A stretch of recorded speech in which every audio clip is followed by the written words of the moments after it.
Ele assinou os papéis do divórcio com a mesma caneta Montblanc que eu comprei para comemorar sua formatura em Harvard.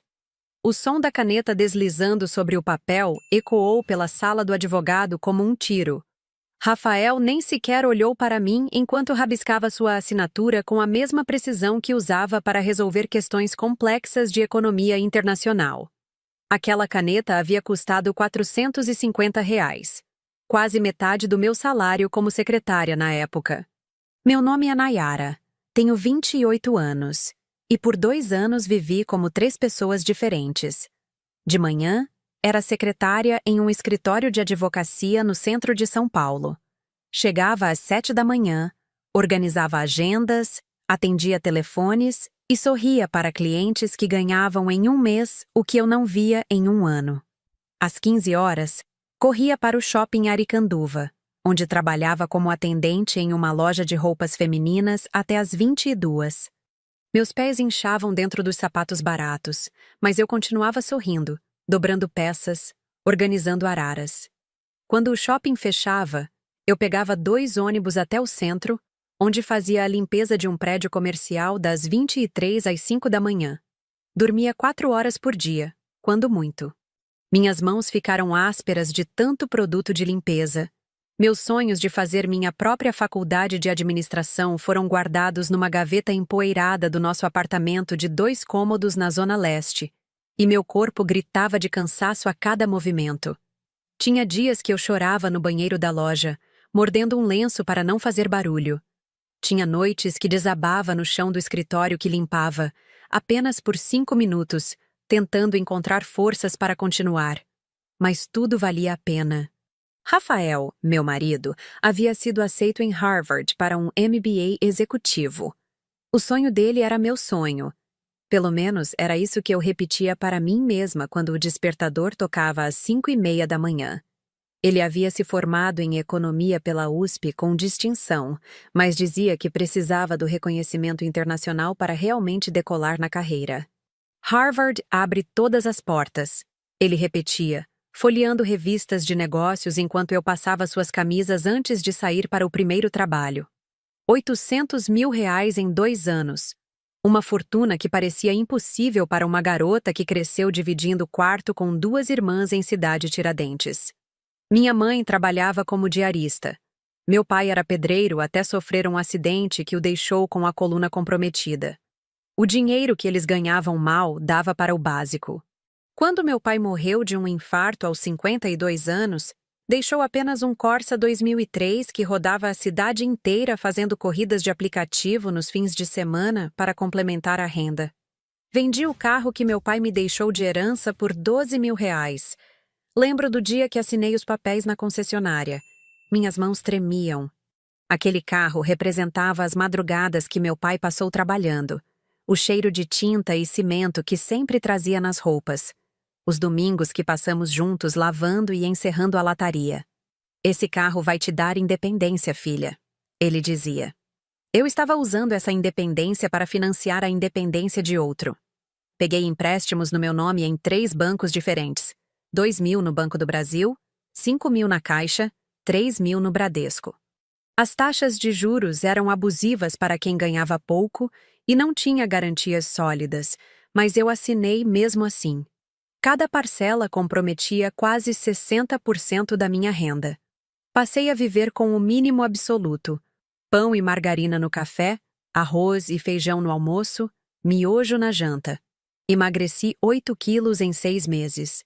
Até mesmo minha aliança de casamento foi ao penhor 2 vezes. A primeira vez foi para pagar a primeira prestação da mensalidade de Harvard. A segunda foi para cobrir os custos do visto americano e das passagens. De cada vez, eu chorava no ônibus voltando da casa de penhores. Aquela aliança era simples, mas havia sido comprada com o primeiro salário de Rafael como estagiário. Ele havia feito questão de me dar no dia do nosso casamento civil, 2 anos antes. Essa aliança representa nosso futuro juntos, ele disse na época. No penhor, ela valia apenas R$ 300. Quando eu voltar, nossa vida vai mudar completamente, ele dizia nas videochamadas, sempre cercado de colegas elegantes e oportunidades douradas. A tela do meu celular de R$ 500 mostrava Rafael em cafés sofisticados, em salas de aula com vista para o campus histórico, em festas com pessoas que pareciam ter saído de revistas de negócios. Ele sempre estava sorrindo nessas chamadas, animado, contando sobre professores renomados, sobre projetos inovadores, sobre networking que faria toda a diferença. Eu acreditava. Cada boleto pago era um investimento no nosso futuro. Quando chegava a conta da mensalidade, R$ 12.000 mensais, eu sentia uma pontada no peito, mas também um orgulho estranho. Estava financiando Harvard. Uma garota de cidade Tiradentes estava bancando uma das universidades mais prestigiosas do mundo. Guardava todos os comprovantes numa pasta organizadora, separados por mês e por categoria.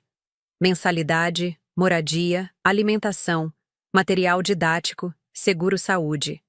Cada papel era uma prova do meu comprometimento. Rafael enviava fotos das aulas, dos trabalhos em grupo, dos eventos de networking. Minha esposa está tornando isso possível. Ele às vezes comentava com os colegas quando eu aparecia nas videochamadas. Eles sorriram educadamente, mas eu percebia que me viam como uma curiosidade. A esposa brasileira que ficou no Brasil sustentando o sonho do marido. Algumas esposas dos colegas dele também haviam ido para Boston. Elas tinham suas próprias carreiras, suas próprias ambições acadêmicas. Eu tinha 3 empregos e 4 horas de sono. Os meses passavam lentos e pesados. Minha rotina era um cronômetro implacável. 7 às 15 no escritório, 15h30 às 22 no shopping, 23 às 5 na limpeza. Sábados eu trabalhava meio período no escritório e à tarde no shopping. Domingos eram para lavar roupa, limpar o apartamento e descansar o corpo dolorido. Não havia tempo para amigas, para família, para hobbies. Minha vida havia se resumido a trabalhar e dormir. As contas do cartão de crédito se acumulavam. Compras básicas como produtos de higiene e remédios entravam no rotativo. A cada mês, o valor mínimo aumentava, e eu pagava apenas o suficiente para não ter o nome sujo. O apartamento onde morávamos, que já era simples, foi ficando mais vazio. Vendi a televisão, o micro-ondas, até mesmo o sofá da sala. Rafael não sabia dessas vendas. Nas videochamadas, eu sempre me posicionava de forma que ele só visse a parede do quarto. Houve momentos em que pensei em desistir. Uma madrugada, enquanto limpava o 15º andar de um prédio comercial, desabei no chão de mármore e chorei por 20 minutos seguidos. Meu corpo não aguentava mais. Minhas mãos sangravam por causa dos produtos químicos, minhas pernas latejavam, minha coluna doía constantemente. Naquele momento, questionei tudo. Por que estava fazendo aquilo? Por que Rafael não havia conseguido uma bolsa? Por que eu não podia perseguir meus próprios sonhos? Mas sempre voltava para casa, olhava para nossa foto de casamento na mesinha de cabeceira e lembrava das promessas que havíamos feito. Na alegria e na tristeza, na saúde e na doença, na riqueza e na pobreza. Estava vivendo a parte da pobreza sozinha, mas acreditava que logo viria a riqueza para nós dois. Rafael voltaria formado em Harvard, conseguiria um emprego incrível e nossa vida mudaria para sempre. Ele mandava presentes de Boston, camisetas da universidade, canetas com o logo, chaveiros. Pequenas lembranças que custavam quase nada para ele, mas que representavam muito para mim. Eu usava as camisetas nos fins de semana, orgulhosa de carregar a marca de Harvard no peito. Era minha forma de me sentir parte daquele mundo, mesmo estando a quilômetros de distância, financiando tudo de longe. A caneta Mont Blanc havia sido minha surpresa para ele quando conseguiu as primeiras notas altas. Economizei durante 3 meses, cortando ainda mais gastos. Passei 2 semanas comendo apenas pão e banana para conseguir juntar o dinheiro. Quando entreguei para ele durante uma videochamada, tinha enviado pelos correios, ele ficou genuinamente emocionado. Essa caneta vai me acompanhar em todas as decisões importantes da minha vida, ele prometeu. E realmente acompanhou. Inclusive na assinatura dos papéis do divórcio, 2 anos depois. Quando Rafael voltou de Boston, eu mal o reconheci no aeroporto de Guarulhos. Não apenas pelo terno italiano azul marinho que substituía as roupas simples que eu sempre lavava e passava, ou pelo sotaque americanizado que havia adquirido durante os 2 anos fora. Era principalmente o jeito como me olhava, como se eu fosse um móvel antigo que não combinava mais com a decoração nova que ele tinha em mente para sua vida. Ele desceu do avião carregando uma mala de couro que eu nunca havia visto, falando ao telefone em inglês com alguém sobre investment opportunities e market positioning. Quando me viu, terminou a ligação rapidamente e se aproximou com um sorriso que parecia mais protocolar do que genuíno. O abraço foi breve, quase formal. Senti o perfume caro que usava, algo completamente diferente do desodorante simples que costumava comprar na farmácia do bairro. "Você está diferente?" Foi a primeira coisa que disse, me analisando de cima a baixo. Eu estava usando meu melhor vestido, o único que havia sobrado das vendas para pagar suas contas. Mas mesmo assim, me senti inadequada sob seu olhar. Durante o caminho para a casa de táxi, ele insistiu no táxi. Disse que Uber era coisa de estudante. Rafael falava sobre as oportunidades que havia descoberto em Boston, sobre os contatos importantes que fizera, sobre como o mercado brasileiro ainda era primitivo comparado ao americano. Nosso apartamento de 2 cômodos na Zona Leste parecia ter encolhido na presença dele.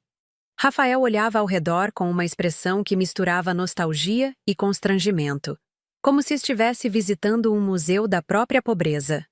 "Precisamos nos mudar o mais rápido possível", disse, ajustando a gravata cara. "Não posso receber ninguém importante aqui." Ninguém importante. A frase ecoou na minha mente enquanto eu preparava o jantar com os poucos ingredientes que tínhamos em casa. Rafael olhava para a comida simples: arroz, feijão, frango grelhado e salada, como se fosse um prato exótico de algum país subdesenvolvido. Em Boston, eu me acostumei com uma culinária mais sofisticada, comentou, empurrando o feijão para um canto do prato.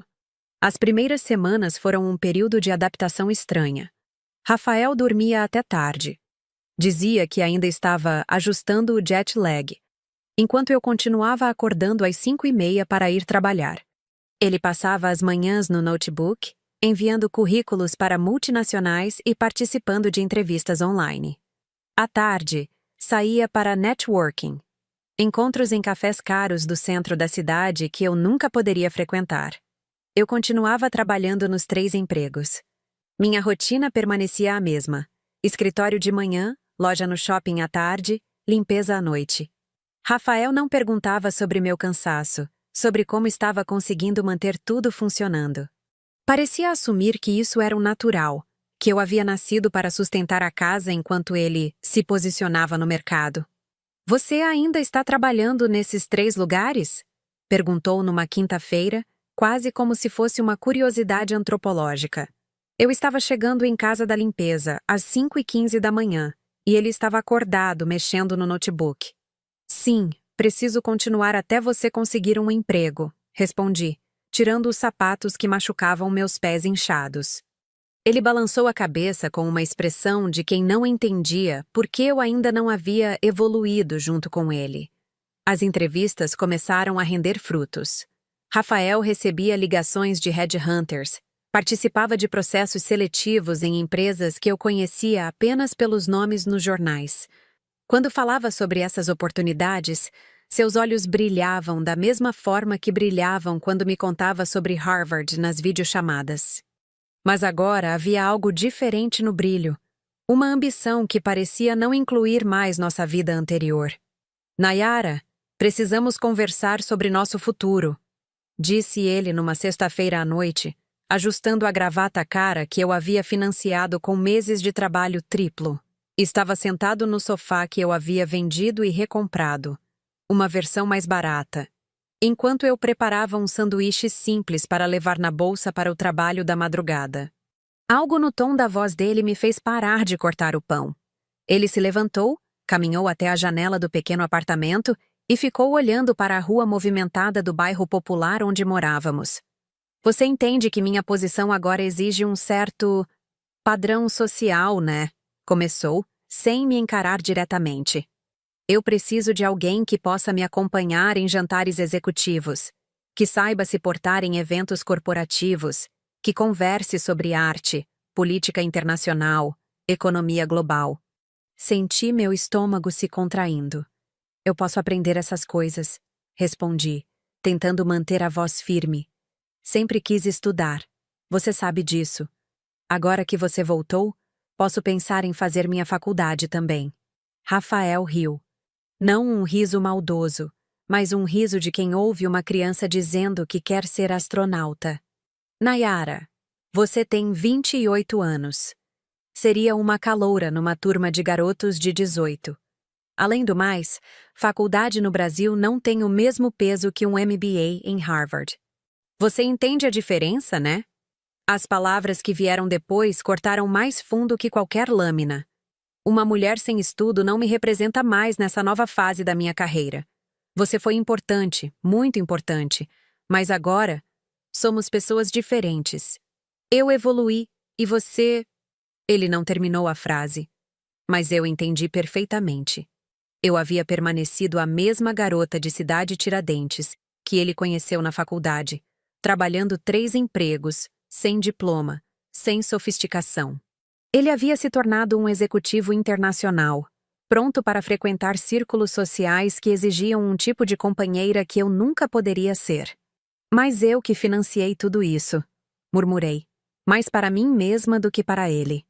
Trabalhei 70 horas por semana durante 2 anos para pagar seus estudos. E eu sou muito grato por isso. Ele respondeu, finalmente me encarando. Sério mesmo. Você foi uma companheira incrível durante minha fase de crescimento. Mas agora eu preciso de alguém que esteja no meu nível atual, não no nível que eu estava há 2 anos. Ele falava como se eu fosse um degrau que havia usado para subir, e agora podia descartar sem remorsos. Como se os 2 anos de sacrifício, as noites em claro trabalhando para pagar suas mensalidades, os empréstimos que ainda estava pagando, fossem apenas um favor que eu havia feito por bondade, sem esperar nada em troca. Existe outra pessoa? Perguntei, embora já soubesse a resposta pelo jeito como ele desviava o olhar. Conheci alguém em Boston, admitiu. Ela é publicitária, tem MBA, fala 4 idiomas. Não é que eu planejei que isso acontecesse, mas... Sabe como é, né? Pessoas do mesmo nível intelectual se atraem naturalmente. Mesmo nível intelectual. A frase reverberou no apartamento pequeno como um tapa na cara. A mulher que havia abdicado de sua própria educação para financiar a dele não tinha nível intelectual suficiente. A mulher que gerenciava 3 empregos, pagava contas, organizava orçamentos e ainda encontrava energia para cuidar da casa, não era inteligente o bastante. Ela vai vir para o Brasil? Perguntei, tentando processar todas as informações. Não, eu vou voltar para Boston em alguns meses. Consegui uma proposta incrível em uma consultoria internacional. Salário em dólar, benefícios excelentes, oportunidade de trabalhar com clientes globais. Ele estava animado falando sobre a nova vida, como se eu fosse apenas uma amiga ouvindo novidades empolgantes de outra pessoa. E quanto aos nossos planos? A casa que íamos comprar? Os filhos que queríamos ter? Rafael suspirou, como se eu estivesse sendo irracionalmente apegada a ideias ultrapassadas. Nayara, esses eram planos de quando éramos outras pessoas. Eu era um cara formado pela USP tentando decolar na carreira. Você era... Bem, você era perfeita para aquela fase da minha vida. Mas as pessoas crescem, evoluem, mudam de prioridade. A conversa continuou por mais 1 hora, mas o essencial já havia sido dito. Rafael queria se separar. Queria vender o pouco que tínhamos, dividir meio a meio e cada um seguir seu caminho. Ele para Boston e para sua nova vida internacional. Eu para continuar sendo quem sempre fui. A garota de 3 empregos que agora teria que reconstruir tudo sozinha. Naquela noite, depois que ele saiu para encontrar uns contatos importantes, fiquei sentada no chão do apartamento vazio, olhando para os comprovantes de pagamento que guardava na pasta organizadora. Cada papel representava uma semana de trabalho exaustivo, um sonho que eu havia abraçado como meu, um futuro que eu havia financiado acreditando que seria nosso futuro. Peguei meu celular e liguei para minha irmã mais velha, Simone. Ele quer se separar, disse assim que ela atendeu. Disse que eu não tenho nível intelectual para acompanhar a nova fase dele. Simone ficou em silêncio por um momento. E o que você vai fazer?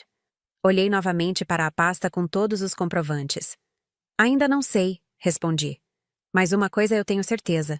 Não vou deixar barato. Pela primeira vez em 2 anos, sorri de verdade.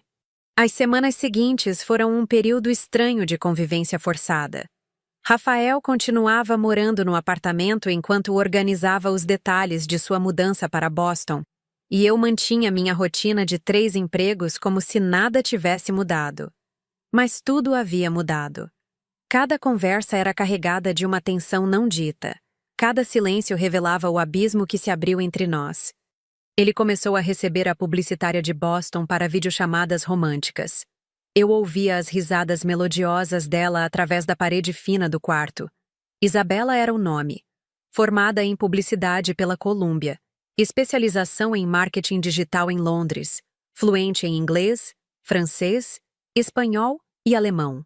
Rafael fazia questão de mencionar essas credenciais quando falava sobre ela, como se estivesse justificando a troca para si mesmo. A Isabela tem uma perspectiva muito interessante sobre mercados emergentes. Ele comentou durante um café da manhã, mexendo no notebook enquanto eu me preparava para sair para o primeiro trabalho. Ela cresceu em uma família de empresários, então entende naturalmente as dinâmicas do mundo corporativo. Cresceu em uma família de empresários. O contraste com minha origem não poderia ser mais explícito. Enquanto Isabela cresceu entendendo dinâmicas do mundo corporativo, eu cresci entendendo como fazer um salário de R$ 600 durar um mês inteiro. Comecei a prestar mais atenção nas conversas dele. Rafael falava frequentemente sobre os investimentos que havia feito durante o MBA, não apenas em educação, mas em networking, em experiências, em construção de marca pessoal. Falava como se Harvard tivesse sido um investimento puramente pessoal, uma decisão estratégica individual que havia tomado para catapultar sua carreira. Você precisa entender que Harvard não é apenas uma universidade, ele explicou certa vez, enquanto mostrava fotos do campus para alguém numa videochamada. É um ecossistema de oportunidades. Cada pessoa que você conhece lá pode abrir uma porta diferente. Eu investi muito na minha formação, mas o retorno já está aparecendo. Investi muito. Como se os R$ 800 mil tivessem saído do próprio bolso dele.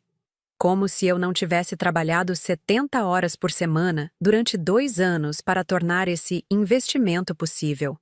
Como se meus 3 empregos, meus empréstimos, a venda do carro do meu pai, o penhor da minha aliança, fossem detalhes irrelevantes na grande narrativa de sucesso que ele havia construído sobre si mesmo. A proposta de trabalho que recebeu veio de uma consultoria internacional com sede em Boston e filiais em 12 países. Salário base de $8 mil mensais, quase R$ 40 mil na cotação da época.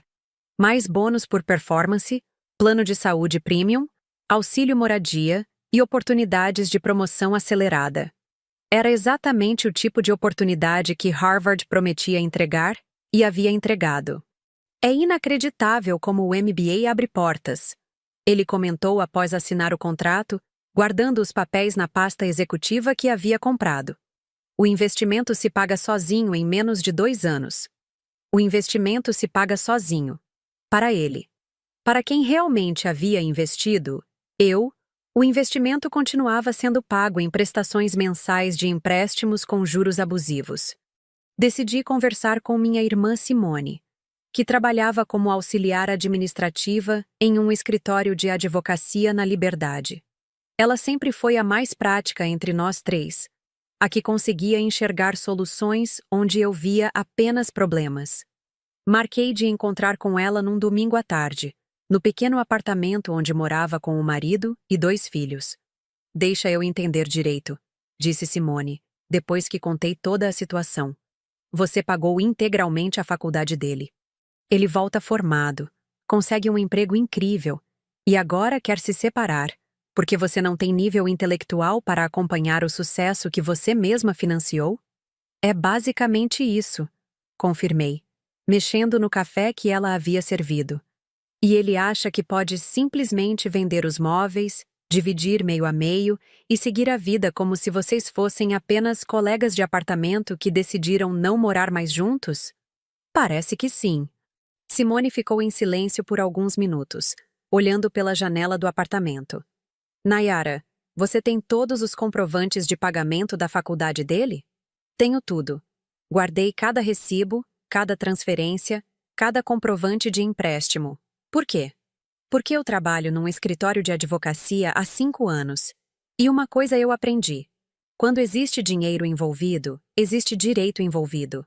O Rafael não fez um curso qualquer. Ele fez um MBA que vai render para ele pelo resto da carreira. E quem pagou por isso foi você. Pela primeira vez em semanas, senti uma pontada de esperança. Você acha que eu tenho algum direito legal sobre os ganhos futuros dele? Não sei, mas conheço alguém que sabe. O Dr. Henrique, que é sócio do escritório onde trabalho, é especialista em direito de família e patrimônio. Ele já lidou com casos parecidos, cônjuges que investem na educação do parceiro e depois são abandonados. Na segunda-feira seguinte, fui ao escritório de advocacia na Liberdade. Dr. Henrique era um homem de 50 e poucos anos, cabelos grisalhos, óculos de armação discreta.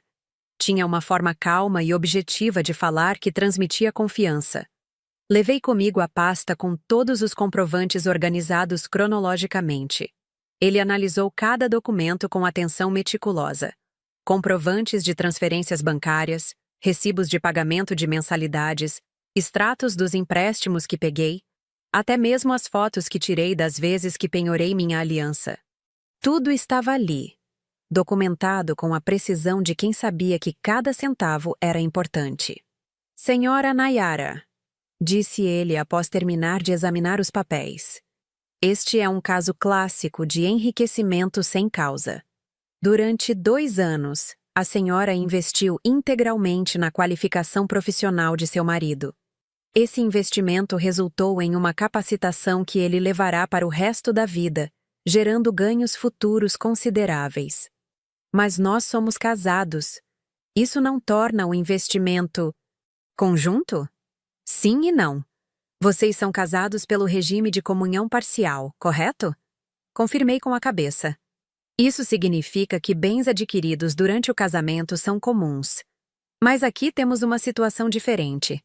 A senhora não apenas contribuiu com recursos comuns. A senhora se endividou pessoalmente, vendeu bens próprios, trabalhou além de sua capacidade normal para financiar especificamente a educação dele. Dr. Henrique se recostou na cadeira, juntando as pontas dos dedos. Existe jurisprudência consolidada sobre cônjuges que financiam a educação do parceiro. O tribunal entende que quando um cônjuge investe significativamente na qualificação profissional do outro, ele tem direito a participar dos frutos desse investimento, mesmo após a separação. Senti meu coração acelerar. Que tipo de participação? Isso varia caso a caso, mas considerando a integralidade do investimento que a senhora fez, literalmente 100% dos custos, e o fato de ter se endividado pessoalmente para isso, acredito que podemos pleitear uma participação substancial nos ganhos futuros dele. Não para sempre, mas por um período proporcional ao investimento realizado. Quanto seria substancial? Baseado em casos similares que acompanhei, e considerando a documentação sólida que a senhora possui, creio que podemos pleitear entre 60% e 70% dos ganhos líquidos dele pelos próximos 10 anos. 60% a 70%. Durante 10 anos. Se Rafael realmente recebesse $8.000 mensais conforme o contrato que assinou, isso significaria que eu teria direito a cerca de R$ 25.000 por mês durante uma década. Mas ele pode simplesmente recusar, não pode? Perguntei, ainda tentando processar a informação. Ele pode tentar contestar, mas a documentação que a senhora possui é excepcionalmente sólida. Além disso, Existe uma questão moral que os juízes levam muito em consideração. A senhora sacrificou 2 anos da própria vida, trabalhou em 3 empregos simultaneamente, se endividou e abdicou de suas próprias oportunidades educacionais para financiar a educação dele. Agora ele pretende usar essa educação para construir uma nova vida com outra pessoa, deixando a senhora com as dívidas e sem participação nos frutos do investimento que fez. Dr. Henrique abriu uma gaveta e retirou um bloco de papel timbrado. Se a senhora decidir seguir com isso, posso entrar com a ação ainda esta semana. É uma questão de justiça básica. Voltei para casa naquele dia com uma sensação completamente diferente. Pela primeira vez em meses, não me sentia como uma vítima passiva da situação. Tinha um plano, tinha direitos, tinha uma forma de transformar toda aquela injustiça em algo que fizesse sentido. Rafael subestimou completamente a garota de Cidade Tiradentes. 3 meses depois de nossa conversa sobre separação, quando ele já estava instalado em seu novo apartamento em Moema, um loft moderno de 120 metros quadrados que custava mais em 1 mês de aluguel do que eu ganhava em 3, e já namorava oficialmente Isabela, que havia se mudado de Boston para São Paulo, ele recebeu uma intimação judicial que fez seu mundo perfeitamente organizado desabar como um castelo de cartas. Eu estava no escritório de advocacia quando o Dr. Henrique ligou para Rafael comunicando sobre a ação. Podia ouvir a voz dele do outro lado da linha. Primeiro confusa, depois indignada, finalmente desesperada. Como assim enriquecimento ilícito? Eu que estudei, eu que me formei, eu que consegui o emprego. Senhor Rafael, respondeu Dr. Henrique com a paciência de quem já havia lidado com dezenas de casos similares. Quem financiou integralmente seus estudos foi sua ex-esposa. Ela se endividou pessoalmente, trabalhou em 3 empregos, vendeu bens próprios, tudo para custear sua educação em Harvard. Agora o senhor pretende usar essa educação para construir uma nova vida, deixando-a apenas com as dívidas? O silêncio do outro lado da linha durou quase 1 minuto. Quando Rafael voltou a falar, sua voz tinha perdido toda a arrogância executiva que havia adquirido. Mas isso é chantagem, ela está tentando me extorquir. Não, senhor Rafael, isso é justiça. Sua ex-esposa possui documentação completa de todos os investimentos que fez em sua educação. Cada recibo, cada comprovante, cada transferência. O Tribunal Brasileiro tem jurisprudência consolidada sobre casos como este. Após desligar, Dr. Henrique se virou para mim com um sorriso discreto. Ele vai tentar contestar, obviamente. Mas a reação dele confirma que nossa estratégia está correta. Pessoas que se sentem verdadeiramente no direito não reagem com desespero. A ação que entramos era tecnicamente por enriquecimento sem causa, com pedido de participação em ganhos futuros decorrentes de investimento educacional conjunto. Em termos simples, Rafael havia enriquecido às minhas custas, e eu tinha direito a participar dos frutos desse enriquecimento. Cada documento que guardei meticulosamente durante 2 anos agora se tornava uma peça de evidência irrefutável. O advogado de Rafael tentou argumentar que o casamento havia sido uma parceria natural, onde cada cônjuge contribuiu conforme suas possibilidades. Que eu havia escolhido trabalhar mais para apoiar os estudos dele e que isso não gerava direitos específicos sobre ganhos futuros. Era uma defesa fraca, baseada mais em indignação moral do que em fundamentos jurídicos sólidos. Dr. Henrique destruiu essa argumentação metodicamente. Apresentou não apenas os comprovantes financeiros, mas também evidências do desequilíbrio extremo da situação. Eu trabalhava 70 horas semanais enquanto Rafael estudava. Eu me endividei enquanto ele acumulava conhecimento. Eu abdicava de minha própria educação enquanto ele frequentava uma das universidades mais prestigiosas do mundo. Meritíssimo, disse Dr. Henrique durante a audiência. A autora não apenas sustentou financeiramente os estudos do réu. Ela sacrificou sua própria trajetória educacional e profissional para tornar possível a trajetória dele. Agora, após obter o benefício integral desse investimento, o réu pretende simplesmente descartar a investidora e usufruir sozinho dos frutos do capital que ela aplicou. O juiz, Dr. Marcos Vinícius, era conhecido por sua sensibilidade para questões de justiça social. Durante a audiência, fez várias perguntas específicas sobre minha rotina de trabalho durante os 2 anos, sobre os empréstimos que contraí, sobre as oportunidades que deixei de lado para financiar Harvard. Senhora Nayara, perguntou ele em determinado momento, a senhora tinha planos de fazer sua própria graduação durante esse período? Sim, meritíssimo. Sempre sonhei em cursar administração. Tinha até separado dinheiro para isso, mas usei tudo para custear os estudos do meu ex-marido. E por que tomou essa decisão?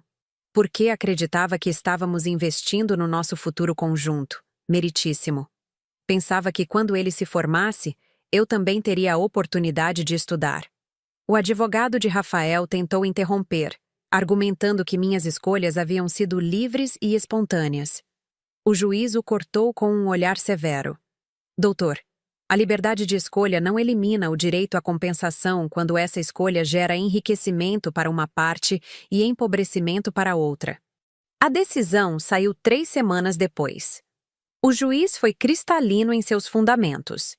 Eu tinha direito a 70% de todos os ganhos líquidos de Rafael pelos próximos 10 anos, já que havia investido integralmente na qualificação profissional dele.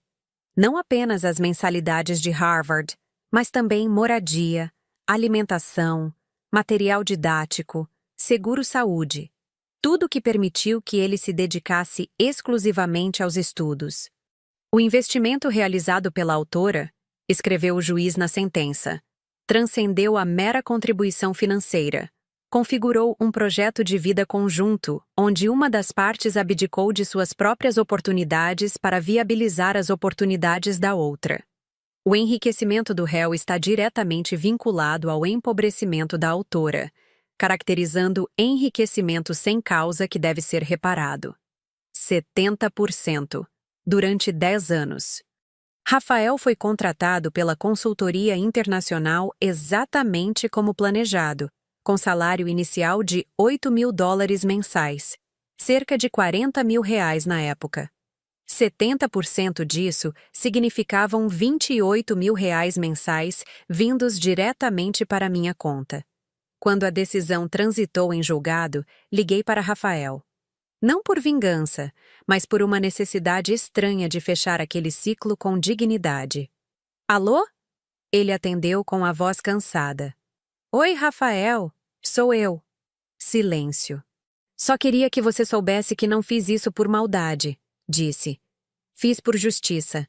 Trabalhei 2 anos da minha vida para tornar possível o que você conseguiu. Era justo que eu participasse dos resultados. Você destruiu minha vida, Nayara. Ele respondeu, mas a raiva na voz havia sido substituída por uma resignação amarga. Como vou viver com 30% do salário? Da mesma forma que eu vivi com 0% dos benefícios do investimento que fiz, respondi. A diferença é que você ainda fica com o diploma, com o conhecimento, com as oportunidades futuras. Eu só estou recuperando o que investi. Desliguei antes que ele pudesse responder. Pela primeira vez em anos, senti que tinha recuperado minha dignidade. No mês seguinte, recebi a primeira transferência, R$ 28.400. Olhei para o extrato bancário com uma mistura de incredulidade e alívio. Depois de 2 anos dormindo 4 horas por noite e vivendo de pão com margarina, finalmente tinha recursos suficientes não apenas para viver, mas para sonhar novamente. A primeira coisa que fiz foi quitar todos os empréstimos que havia contraído para pagar Harvard. 5 anos de prestações viraram um pagamento à vista. A segunda foi sair dos 3 empregos. Não de forma dramática ou vingativa. Simplesmente entreguei as cartas de demissão explicando que estava mudando de rumo profissional. A terceira foi me inscrever para o vestibular de administração na FGV. Aos 28 anos, finalmente teria a oportunidade de cursar a faculdade que sempre sonhei. Mas agora com uma perspectiva completamente diferente. Não como uma garota de Cidade Tiradentes lutando para sobreviver, mas como uma mulher que havia aprendido, da forma mais dura possível, o real valor da educação e dos investimentos estratégicos. Rafael tentou recorrer da decisão, mas o Tribunal de Segunda Instância manteve a sentença. Isabela terminou o namoro com ele 2 semanas depois de descobrir sobre a pensão que ele teria que pagar para a ex-esposa. Aparentemente, um homem que comprometia 70% da renda com problemas do passado não combinava com o estilo de vida sofisticado que ela havia planejado em São Paulo. Ele se mudou para um apartamento muito menor em Pinheiros, vendeu o carro importado que havia comprado, cancelou o plano de saúde premium. Eu acompanhava tudo através de conhecidos em comum, não por curiosidade mórbida, mas por necessidade prática de monitorar se ele estava cumprindo a determinação judicial. 6 meses depois da decisão, cruzei com Rafael numa cafeteria próxima à FGV, onde eu estava estudando para as provas finais do primeiro semestre. Ele estava sozinho, mexendo no notebook, com a expressão cansada de quem carrega um peso grande demais. Nossos olhares se encontraram por acaso. Ele acenou discretamente e eu retribuí. Não havia mais raiva entre nós. Apenas o reconhecimento mútuo de 2 pessoas que haviam aprendido lições muito diferentes da mesma experiência. Mais tarde, soube que ele havia sido promovido na consultoria. O salário subiu para $10.000 mensais, o que significava que minha participação também aumentou proporcionalmente. Aos poucos, Rafael estava reconstruindo sua vida financeira, mesmo com apenas 30% dos ganhos. E eu estava construindo pela primeira vez uma vida que fosse verdadeiramente minha. Com R$28.000 mensais entrando na conta, minha vida mudou de forma que eu jamais poderia ter imaginado quando trabalhava 70 horas por semana para sustentar os sonhos de outra pessoa. Pela primeira vez desde os 18 anos, podia dormir 8 horas por noite sem me preocupar se haveria dinheiro suficiente para as contas do mês seguinte. Era uma sensação estranha e libertadora, como respirar depois de anos prendendo a respiração. A faculdade de administração na FGV se tornou minha obsessão positiva. Depois de anos vendo Rafael estudar através de videochamadas, finalmente estava experimentando por mim mesma a sensação de estar numa sala de aula, absorvendo conhecimento, debatendo ideias, construindo uma base sólida para meu próprio futuro. Aos 28 anos, era realmente a mais velha da turma, mas isso me dava uma vantagem. Eu sabia exatamente por que estava ali.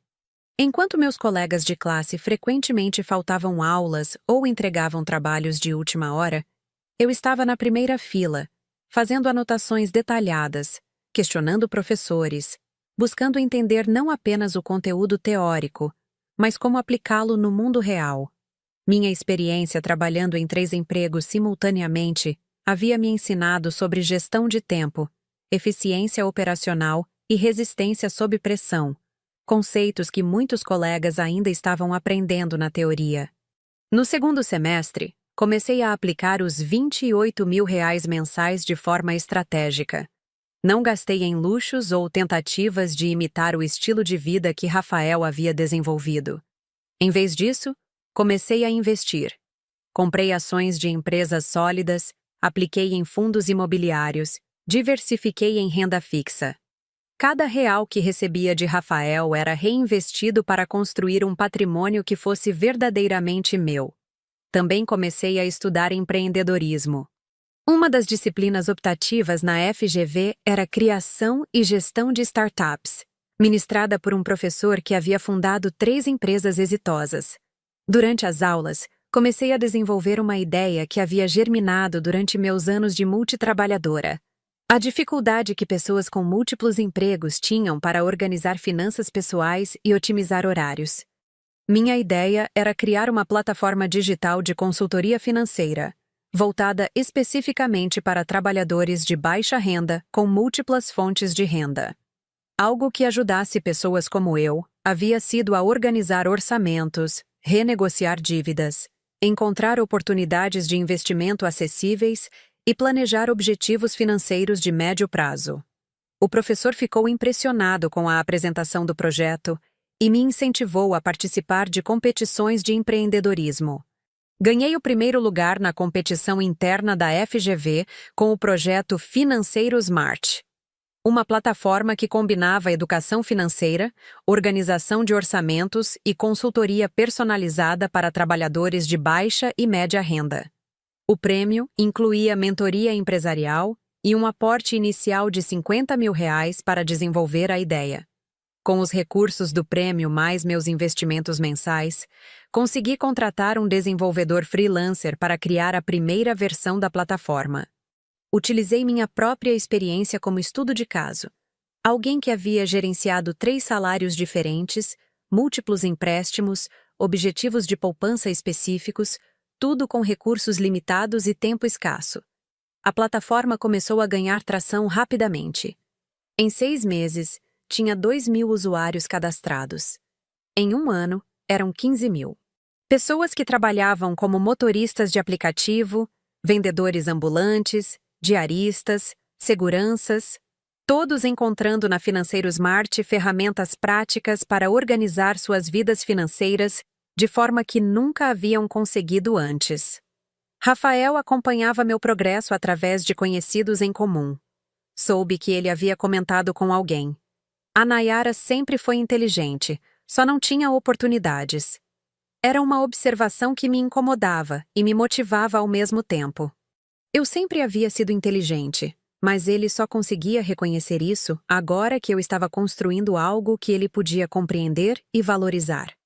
No 3º ano da faculdade, a Financeiro Smart havia se tornado uma empresa de verdade. Constituí legalmente o negócio, contratei uma pequena equipe, 2 desenvolvedores, uma especialista em educação financeira e uma assistente administrativa. O faturamento mensal chegava a R$ 80.000, com margem de lucro de 40%. Mais importante que os números, estava criando impacto real na vida das pessoas. Recebia mensagens diárias de usuários contando como a plataforma havia ajudado a quitar dívidas, organizar sonhos de compra da casa própria ou simplesmente dormir melhor sabendo que suas finanças estavam sob controle. Era gratificante de uma forma que nenhum salário poderia proporcionar. Durante esse período, Rafael passou por turbulências profissionais.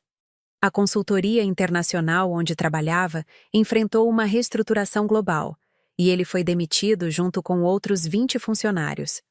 Durante 3 meses, seus únicos ganhos foram trabalhos freelance esporádicos, o que significava que minha participação nos 70% também diminuiu temporariamente. Ironicamente, foi nesse momento que percebi como havia crescido. A redução temporária da pensão que recebia de Rafael não afetou significativamente minha vida financeira.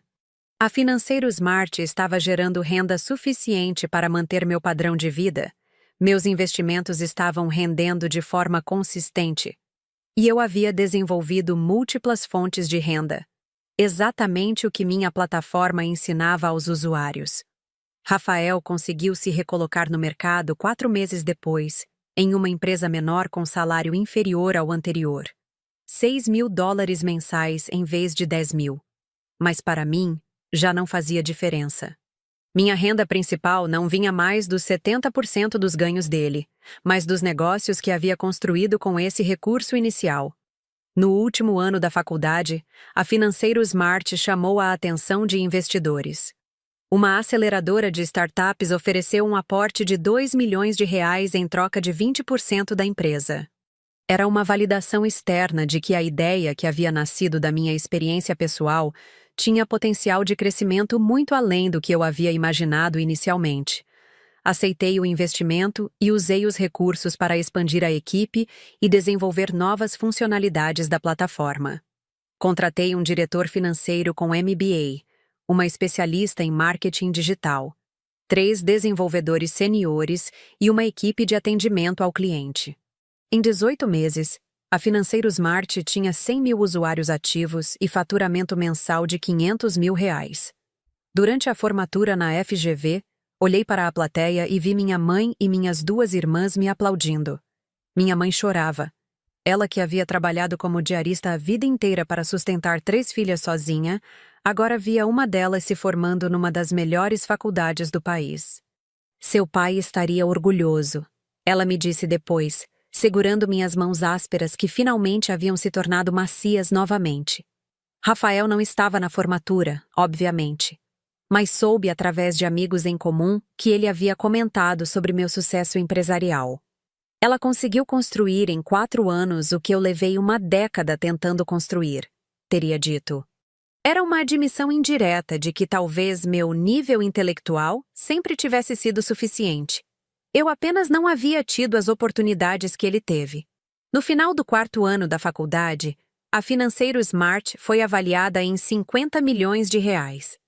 Como fundadora e maior acionista, meu patrimônio pessoal havia ultrapassado os 30 milhões. Aos 32 anos, era uma empresária de sucesso, formada, independente financeiramente, e dona de uma empresa que impactava positivamente a vida de centenas de milhares de pessoas. O mais interessante era a ironia da situação. Rafael havia usado Harvard para conseguir um emprego em uma consultoria internacional. Eu havia usado os recursos que recebia dele para criar uma empresa própria que valia mais do que ele jamais conseguiria acumular trabalhando como funcionário. O investimento que fiz na educação dele havia se transformado, através de uma trajetória completamente inesperada, no capital inicial para construir minha própria independência financeira. Era como se toda aquela injustiça inicial tivesse sido apenas o primeiro capítulo de uma história muito mais complexa e satisfatória. Uma história onde a garota de Cidade Tiradentes não apenas recuperou o que havia investido, mas usou essa recuperação como trampolim para voar mais alto do que jamais havia sonhado. Hoje, 5 anos depois daquele encontro devastador no apartamento da Zona Leste, sou dona de uma empresa de consultoria financeira que vale 50 milhões de reais. Uso os recursos que continuam chegando da participação nos ganhos de Rafael, agora cerca de 16 mil reais mensais, já que ele mudou para uma empresa menor, para reinvestir constantemente nos meus negócios e, ironicamente, financiei meu próprio MBA na mesma Harvard onde tudo começou. A carta de aceitação chegou numa terça-feira de setembro. Harvard Business School tem o prazer de informar que sua candidatura para o programa de MBA executivo foi aprovada. Segurei o papel com mãos trêmulas, lembrando de quando Rafael recebeu uma carta similar 5 anos antes. A diferença era que desta vez eu mesma havia custeado a inscrição, os testes preparatórios, as taxas administrativas. Esta Harvard seria minha, construída com meu próprio suor e inteligência. Rafael soube da minha aprovação através de conhecidos em comum. Tentou entrar em contato algumas vezes. Ligações que não atendi, mensagens que li, mas não respondi. Não por rancor, mas porque simplesmente não havia mais nada para conversarmos. Nossos caminhos haviam se separado definitivamente, e eu estava focada em construir meu futuro, não em revisitar o passado. A Financeiro Smart continuava crescendo exponencialmente. Tínhamos acabado de lançar um aplicativo móvel que simplificava ainda mais a gestão financeira para trabalhadores de múltiplas rendas. Em 6 meses, o app foi baixado por 200 mil pessoas, e o faturamento da empresa ultrapassou R$ 1 milhão mensais. Investidores internacionais começaram a demonstrar interesse em nossa expansão para outros países da América Latina. Rafael, por outro lado, enfrentava dificuldades profissionais crescentes. A empresa onde trabalhava passou por uma nova reestruturação, e ele foi rebaixado para uma posição júnior com salário significativamente menor. Além disso, surgiu um escândalo envolvendo assédio moral contra uma colega de trabalho. Ele havia feito comentários inadequados sobre a capacidade intelectual limitada de uma funcionária durante uma reunião, e a mulher gravou tudo. O caso ganhou repercussão interna na empresa e Rafael foi demitido por justa causa.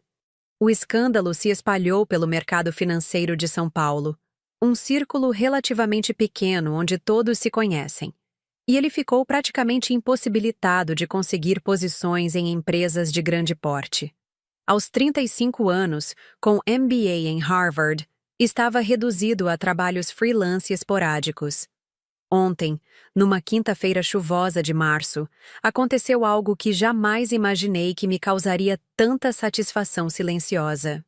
Estava dirigindo meu Porsche Cayenne preto, comprado à vista no ano anterior, pela Avenida Faria Lima, voltando de uma reunião com investidores americanos interessados na Financeiro Smart, quando parei no semáforo da Juscelino Kubitschek. No carro ao lado, um Honda Civic 2010 com alguns arranhões na lataria, estava Rafael. Ele me reconheceu pelo retrovisor lateral, o mesmo olhar de desconforto e constrangimento que eu conhecia tão bem. Durante os 40 segundos que o sinal permaneceu fechado, nossos olhares se cruzaram através dos vidros dos carros. Ele estava visivelmente envelhecido. Cabelos grisalhos precoces, vincos profundos ao redor dos olhos, uma expressão de cansaço que contrastava drasticamente com a arrogância confiante que exibia quando voltou de Boston. Vestia uma camisa social amarrotada, provavelmente uma das mesmas que eu passava anos atrás, e tinha no banco do carona uma pasta de documentos desgastada. Eu estava voltando de uma reunião onde havia apresentado um plano de expansão internacional para minha empresa. Vestia um blazer Armani azul marinho, carregava uma bolsa Hermès discreta mais cara e tinha acabado de assinar um pré-contrato para abrir filiais da Financeiro Smart no México e na Colômbia. A diferença entre nossas realidades atuais não poderia ser mais evidente. Quando o sinal abriu, eu apenas sorri. Não um sorriso de escárnio, mas de alguém que finalmente havia encontrado paz com o próprio passado. E acelerei suavemente.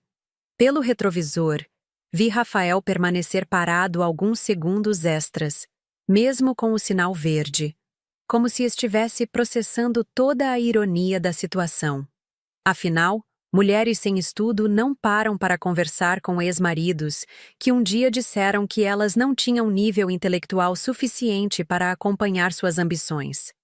A verdadeira vingança não foi destruir a vida de Rafael. Isso ele mesmo se encarregou de fazer com suas próprias escolhas e atitudes. A verdadeira vingança foi provar que sua avaliação sobre mim estava completamente equivocada. Eu sempre tive o nível intelectual necessário. Sempre tive a capacidade. Sempre tive a determinação. O que eu não tinha eram as oportunidades. As mesmas oportunidades que financiei para ele durante 2 anos da minha vida. Hoje, eles fingem que me admiram. Ex-colegas de trabalho dos tempos em que eu era secretária me procuram no LinkedIn pedindo indicações de emprego. Conhecidos de Rafael tentam se aproximar buscando oportunidades de negócio com a Financeiro Smart. Pessoas que um dia me viram como a mulher que sustentava o marido estudante, agora me veem como a empresária de sucesso que construiu um império do zero. Eu? Apenas vivo a vida que sempre mereci, mas que precisei lutar muito mais para conquistar. A justiça às vezes demora, mas quando chega, tem um gosto doce de completude. Não porque destruiu meu algoz, mas porque provou que eu sempre fui capaz de muito mais do que qualquer pessoa, incluindo eu mesma, acreditava ser possível. Semana passada, recebi um convite para palestrar sobre empreendedorismo feminino na própria FGV onde me formei. O título da palestra é Do Sacrifício ao Sucesso: Como transformar injustiças em oportunidades. Quando estava preparando a apresentação, relendo todas as anotações que fiz durante esses anos de reconstrução, me dei conta de algo fundamental. Rafael me fez um favor quando disse que eu não tinha nível intelectual para acompanhá-lo. Se ele não tivesse me rejeitado de forma tão cruel e injusta, eu talvez nunca tivesse descoberto minha própria força. Continuaria sendo a esposa dedicada que sustenta os sonhos do marido, sem nunca explorar meus próprios potenciais. A dor da rejeição se transformou na energia necessária para eu me superar. A humilhação virou combustível para a determinação. O dinheiro que recuperei através da justiça se tornou o capital inicial para construir algo muito maior do que qualquer salário de consultoria internacional. Hoje, quando olho para trás, não sinto raiva de Rafael. Sinto gratidão pela lição que ele me ensinou, mesmo sem querer. Nunca devemos terceirizar nossos sonhos para outras pessoas. Nunca devemos acreditar que somos pequenos demais para ambições grandes. E, principalmente, nunca devemos aceitar que alguém defina nosso valor ou nosso potencial. A garota de cidade Tiradentes que trabalhava 70 horas por semana para sustentar os estudos do marido, descobriu que tinha dentro de si uma empresária visionária, uma líder determinada e uma mulher capaz de transformar as piores experiências em seus maiores triunfos. Às vezes, para descobrirmos quem realmente somos, precisamos primeiro perder tudo o que pensávamos que éramos.